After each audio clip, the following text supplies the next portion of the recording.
Pemirsa, kanker serviks adalah kanker yang muncul pada leher rahim perempuan. Leher rahim sendiri berfungsi sebagai pintu masuk menuju rahim dari vagina. Sejatinya pada usia berapapun, semua wanita bisa menderita kanker serviks. Pemeriksaan dan konsultasi secara intensif serta melakukan vaksinasi menjadi salah satu solusi mengantisipasi penyakit mematikan ini. Penyakit kanker serviks cenderung mempengaruhi perempuan yang aktif secara seksual antara usia 30 sampai 45 tahun. Meski demikian, kanker serviks juga harus diwaspadai mulai usia dini. Mencegah timbulnya penyakit yang disebabkan oleh virus tersebut, pemeriksaan dan konsultasi secara intensif, serta melakukan vaksinasi human papillomavirus atau HPV harus dilakukan.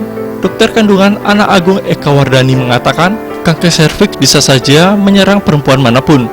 Pencegahan yang sederhana adalah melakukan deteksi dini atau IVA test di puskesmas maupun klinik kesehatan. Apabila merasa kurang maksimal, perempuan dapat melakukan pap smear minimal 1 tahun sekali. Saat ini, kaum hawa dianjurkan melakukan pap smear dengan menggunakan BPJS.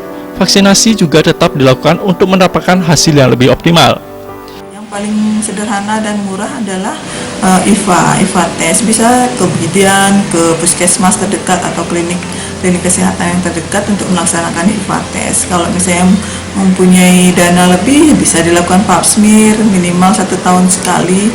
Pada saat sekarang bagi peserta BPJS malah dianjurkan melaksanakan pap smear tanpa biaya, jadi gratis bagi pemegang kartu BPJS. Kemudian ada tingkatan yang lebih canggih lagi, ya pemeriksaan APP DNA, tapi itu tidak rutin dikerjakan, hanya kasus-kasus tertentu saja.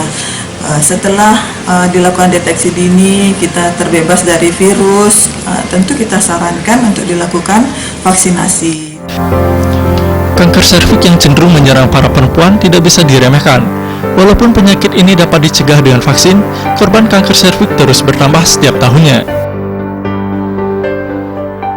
Darta, Bali TV.